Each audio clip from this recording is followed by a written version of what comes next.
அதிகாரம் 8 இறைவசனங்கள் 1 முதல் 10 முடிய. அக்காலத்தில் மீண்டும் பெருந்திரளான மக்கள் கூடியிருந்தார்கள். உண்பதற்கு அவரிடம் ஒன்றுமில்லை.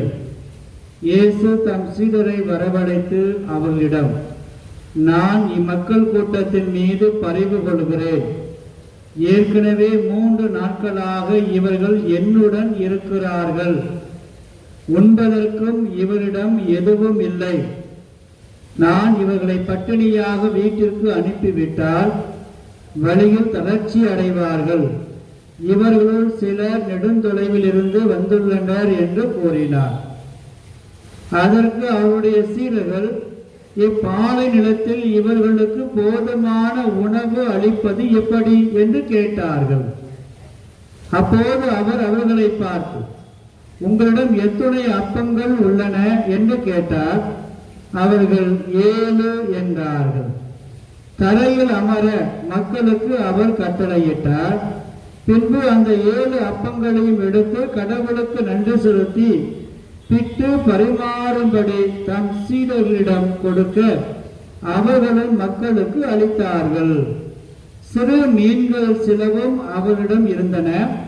அவற்றின் மீது அவர் ஆசி கூறி பரிமாறச் சொன்னார்.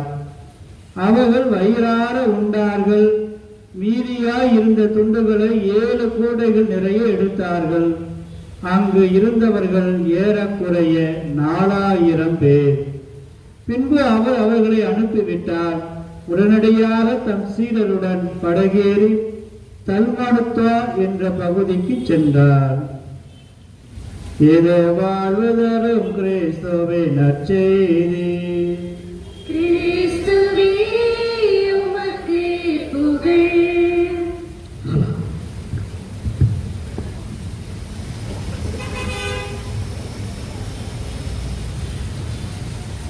தங்கத்தாய், முத்துத்தாய், பவளத்தாய், என் பொன்மேனி வளர்த்த தாய், அவள்தான் என் சொந்த தாய். நீரென்ற ரத்தம் கொடுத்து உரமென்ற சத்தை கொடுத்து பக்குவமாய் வளர்த்து வந்த என் பாசத்தாய், அவள்தான் என் நேசத்தாய். என்று சகோதர சகோதரிகளே, மண்ணில் பிறந்த ஒரு மனிதன் தன் தாயை இவ்வாறு போற்றுவான் ஏற்றுவான் என்றால், மண்ணையும் இன்னையும் உன்னையும் என்னையும் படைத்த அந்த மாபரனின் தாயை, வியாகுழ மாதாவை நாம் எங்கனம் போற்றுவது, எந்த நல்ல உள்ளத்தோடு அவளை பறைசாற்றுவது. இதோ இந்த நாளில நம் வியாகுழ தாய்க்கு நம்ம நாள் எடுத்திருக்கிறோம். வியாகுழ தாய் அனைத்து வியாகுலங்களையும் தமக்குள் கொண்டு வந்து ஆற்றலாக மாற்றிய தாய். எனக்கு சகோதரர்களே, ஒரு ஆச்சரியமான செய்தி. அதாவது யூரோப்ல சுவிட்சர்லாந்து பக்கத்துல விஞ்ஞானிகள் ஒரு முயற்சி பண்ணாங்களாம். என்ன அப்படின்னா, வானில அடிக்கக்கூடிய இது இருக்குல்ல, மின்னலுக்கு பிறகுதான் இடி வரும் இல்லையா, அந்த மின்னலை எப்படி நாச்சும் நம்ம புடிச்சு போடணும் அப்படின்ட்டு ஒரு கருவியை வைத்து அந்த மின்னலை என்ன சொல்றாங்க, ஒரு தடவை வரக்கூடிய அந்த மின்னலை நம்ம அதை கவர் பண்ணி உள்வாங்கிட்ட எடுத்துக்கிட்டோம் பிடிச்சிட்டோம்னா கிட்டத்தட்ட நம்ம இந்தியாவுக்குள்ள 1 வருஷத்துக்கு கரண்ட் கொடுக்கலாம். அவ்வளவு சக்தி அந்த ஒரு மின்னல்ல இருக்குங்கிறாங்க. சரி, இந்த மின்னலை இவ்வளவு வந்துகிட்டு இருக்கும் பொழுது எப்படியாவது அந்த பவரை, அந்த சக்தியை நாம் கவர முடியுமா? நம்முடைய மனித கருவிகளை கொண்டு அந்த வல்லமையை இருக்க முடியுமா என்று முயற்சி செய்யும் பொழுது ஒரு மின்னல் வந்ததாம். ஒற்றைய அடியில அவங்க வச்சிருந்த அந்த கோடிக்கணக்கில் அளவுள்ள எல்லா கருவிகளும் அப்படியே கருகி போயிடுச்சா ஒரு மின்னலுக்கு. நினைச்சு பாருங்களேன், எவ்வளவு வல்லமை அந்த மின்னலுக்கு இருக்கிறது இல்லையா? இன்னைக்கு ரீசெண்டா 2 மாதத்துக்கு முன்பாக 2-3 மாதத்துக்கு முன்பாக கலிபோர்னியா அமெரிக்காவில் ஒரு காட்டுத்தீ பரவுச்சு. எல்லாத்துக்கும் தெரியும்.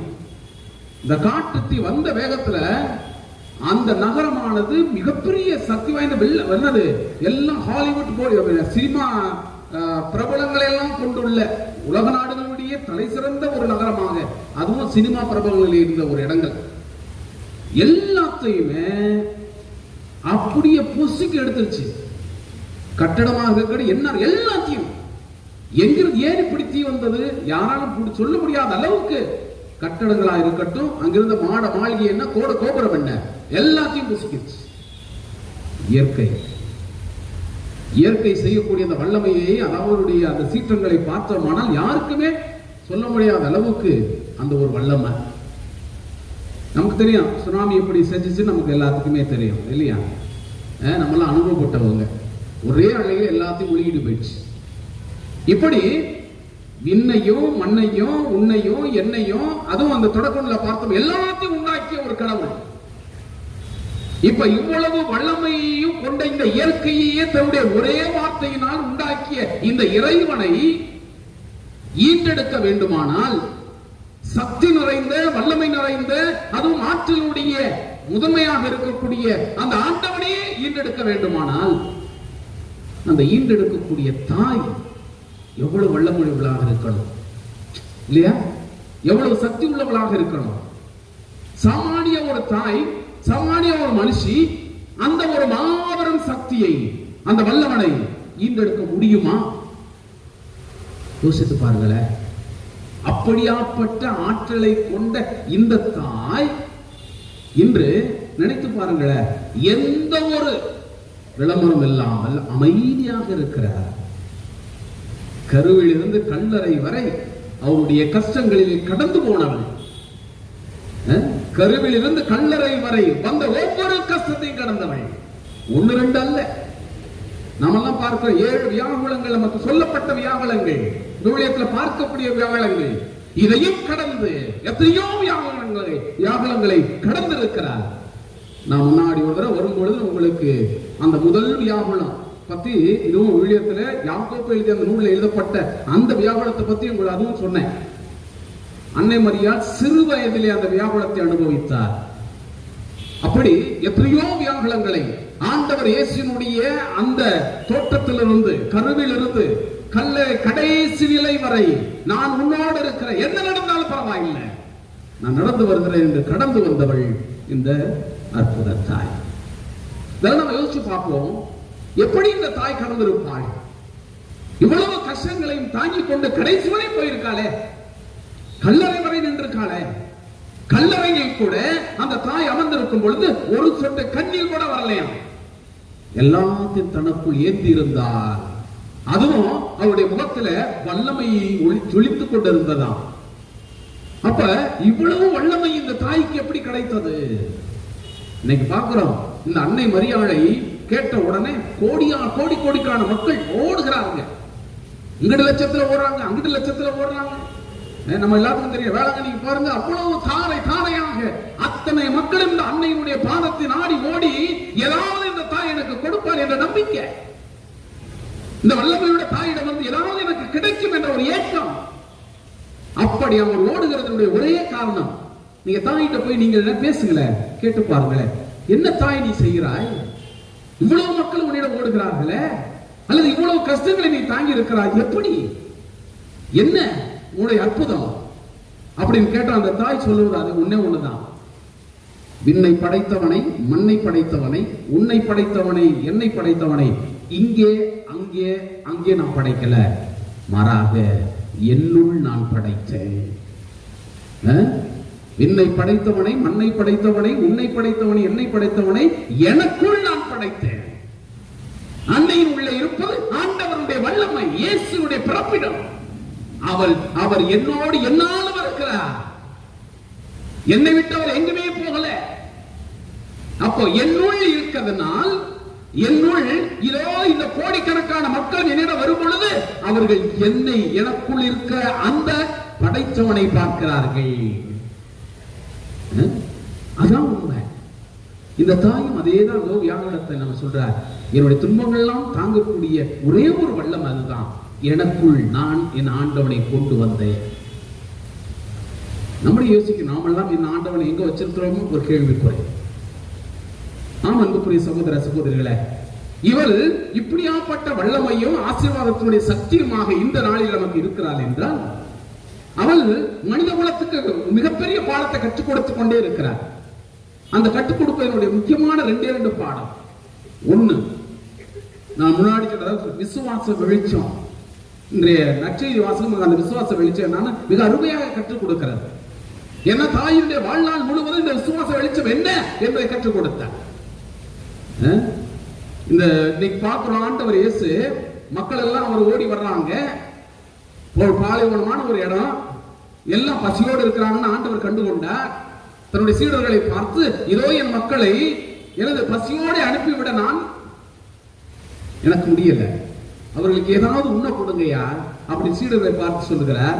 சீடர்கள்லாம் இங்க இது பாலைவனமான ஒரு பகுதி ஆகிட்டு, இவங்க எங்க போய் சாப்பாடு ஒழுங்கி வாங்கி சாப்பிட போறாங்க, இந்த கூட்டம் எல்லாம் இங்க எதுவுமே இல்லையே அப்படி சொல்லுங்க. உங்கள்கிட்ட இருந்து ஏதாவது என்ன இருக்கு? 2 அப்பத்துல இருக்கிறது. அப்ப இது வரைக்கும் ஓகே. அடுத்த வரி சொல்றாரு பாருங்க, அங்க ஒண்ணுமே இல்ல, அவ்வளவு மக்கள் அங்க உட்கார்ந்து இருக்கிறாங்க. ஒரு பகுதியில சொல்லுகிறார் 5000 ஆண்கள் மட்டும் 5000 மேல இருந்தாங்கன்னு, இன்னொரு பகுதியில் 7000 மேல இருந்தாங்க. அப்ப அவ்வளவு மக்கள் கூட்டம் அங்க இருக்கிறாங்க. ஆண்டவர் சொல்றாரு, அந்த மக்கள் கூட்டத்தை பார்த்து எல்லா மக்களும் பார்த்துக்கிட்டு இருக்காங்க, எல்லா மக்களும் பார்த்துக்கிட்டு இருக்காங்க. நீங்க நினைச்சு பாருங்களேன், இங்க ஃபாதர் உங்க பொங்குசாமி அவர் சொல்றாரு, ஒரு பெரிய கூட்டம் இன்னைக்கு பூசை முடிச்சுட்டு, ஆனா இங்க ஒண்ணுமே இல்லை, எதுவுமே கிடையாது, எல்லாம் உட்கார்ந்து பிரியாணி சாப்பிட்டு போங்க பாங்குற, ஆனா இங்க ஒண்ணுமே இல்லை, எல்லாத்துக்கும் தெரியுங்க ஒண்ணும் இல்லைன்னு. எத்தனை பேர் உட்காருங்க? ஜோக் அடிச்சுட்டு உட்கார்ந்துருக்காரா? சொல்லுமா இல்லையா? என்ன எது செஞ்சாரா, செய்யறா, எங்க சமைச்சிருக்காங்களா, கொண்டு வந்து ஆர்டர் பண்ணிருக்காரா, எல்லாம் பார்ப்போம். இந்த ஆயிரக்கணக்கான மக்கள் அவர் ஒரு வார்த்தையை கேட்டு, அதான் அந்த வார்த்தையுடைய வல்லமையான விசுவாசம். அந்த மக்களை பார்த்து சொல்றாரு பாருங்க, அவர் சொல்றாரு, அவர்களை தரையில் அமர செய்யுங்கள், உட்காருங்க பாடுறார்.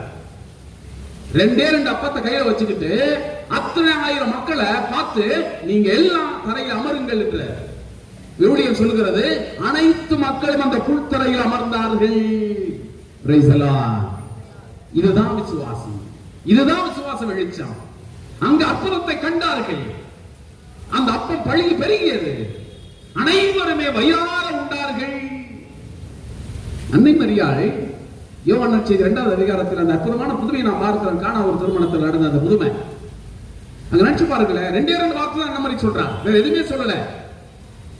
கல்யாணத்துக்கு கூப்பிட்டு இருக்காங்க, எல்லாம் போயிருக்காங்க. அன்னை மரியாளும் யோசேப்பும் சீடர்களோடு போயிருக்காங்க, அதாவது குடும்பத்தோடு போய் அங்க இருக்காங்க. யாருமே வந்து அந்த கல்யாண வீட்டுக்காரர் வந்து அன்னை மரியாதை பார்த்து, அம்மா இங்க திராட்சைத்தரம் சேர்ந்துருச்சு, எல்லாம் கஷ்டத்தோட, யாருமே கேட்கல. யார் எந்த மனிதரும் அன்னை மரியாதை வரல. 2வது, அன்னை மரியாதை 100ல் ஒருத்தர், ஒரு ஆணுக்கர் தான் போயிருக்காங்க. ஆனால் அந்த தருணத்தில் அதுதான் எங்க கஷ்டம் இருக்கிறதோ அங்க அந்த தாய் இருப்பாங்க. எங்க வேதனையினுடைய மக்கள் சஞ்சலப்பட்டுக் கொண்டிருக்கிறார்கள் அந்த இடத்துல இந்த தாய் இருப்பாங்க. ஏனெனில் கஷ்டங்களை உணர்ந்தவள், அதான் வியாகுலங்கள், எல்லா வியாகுலங்களையும் தனக்குள் கொண்டு வந்து அறிந்து கொண்டவள், அதை அனுபவித்தவள், அதை எப்படி அந்த அனுபவத்தை, அதாவது இந்த கஷ்டங்களை போக்கணும் என்று முழுக்க முழுக்க தனக்குள் தெரிந்திருந்தவள், அதான் வியாகுலத்தாய். அப்ப அந்த கஷ்டத்துல எல்லாம் வேதனைப்படுகிற போது சஞ்சலத்தோடு ஓடி ஆடிக்கொண்டிருக்கும், என்னடா செய்யறதுன்னு சொல்லி புலம்பிக் கொண்டிருக்கும் பொழுது அந்த தாய் வீட்டு மக்களை பார்த்து கூட சொல்லல, தன்னுடைய மகனை பார்த்து, மகனே இங்க திராட்சை ரசம் தீர்ந்துருச்சுப்பா. மகன் அதுக்கு ரிப்ளை கொடுக்கிறாரு, அம்மா என் நேரம் இன்னும் வரவில்லையே. அம்மா அதை பத்தி கண்டுக்கல. ஏன்னா இந்த அம்மாவுக்கு மட்டும்தான் தெரியும் தன்னுடைய மகனை 100க்கு 100 வைக்காது. என் மகன் யாரு, எப்படியாப்பட்ட மகனை நான் கருத்தரித்தேன், எப்படியாப்பட்ட மகனை இந்த உலகத்தில் நான் ஈன்றெடுத்தேன், எப்படியாப்பட்ட மகனுக்கு நான் சாட்சியமாக இதோ இந்த உலகத்தில் நான் சாட்சியமாக்க வாழ்ந்து கொண்டிருக்கிறேன், என் மகனை வளர்த்திருக்கிறேன் என்று இந்த தாய்க்கு மட்டும்தான் தெரியும்.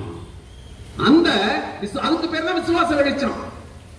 மகன் சொல்லிட்டானே, என்னமா என் நேரம் வரலைன்ட்டு எல்லாம் உத்து பார்த்துருக்காங்க. ஒரே ஒரு வார்த்தை வேலையாட்களை கூப்பிட்டு, என் மகன் சொல்வதை செய்யுங்கப்பா, முடிச்சு போயிட்டாங்க. அதுக்கு பேர் தான் விசுவாச வெளிச்சம்.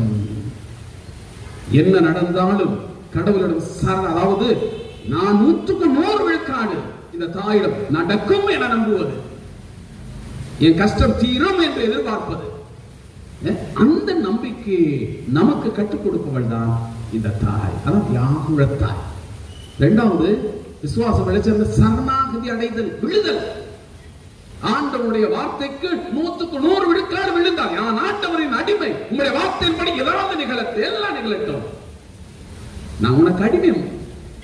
வேற எந்த மறுப்பும் சொல்லல. கடைசி வரை ஆண்டவர் எவ்வாறு தொடக்கத்திலே அவரை ஆட்கொண்டாரோ அதிலிருந்து கடைசி வரை கல்வாரியின் அடியிலே அமர்ந்திருந்தது வரை அவள் ஆண்டவருடைய அடிமையாக மட்டும்தான் இருந்தாள். இந்த உலகத்தின் அடிமையாக மாறல, இந்த பதவி பட்டத்துக்கு அடிமையாக மாறல, உலகம் கொடுக்கக்கூடிய கௌரவத்துக்கும் காசு பணத்துக்கும் அடிமையாக மாறல.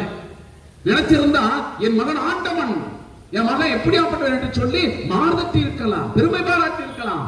ஆனால் எதற்கும் அடிமையாகல. கடைசி வரை இந்த தாய் ஆண்டவனுக்கு மட்டுமே அடிமையாக இருந்தார். அதான் நான் ஆண்டவரின் அடிமை. அப்போ இந்த ரெண்டு, அந்த அடிமை ஆண்டவரிடம் அடிமைத்தனமாக வாழுகிற அந்த வாழ்க்கையில் எப்படி என்பதை கற்றுக் கொடுக்கிறவர்.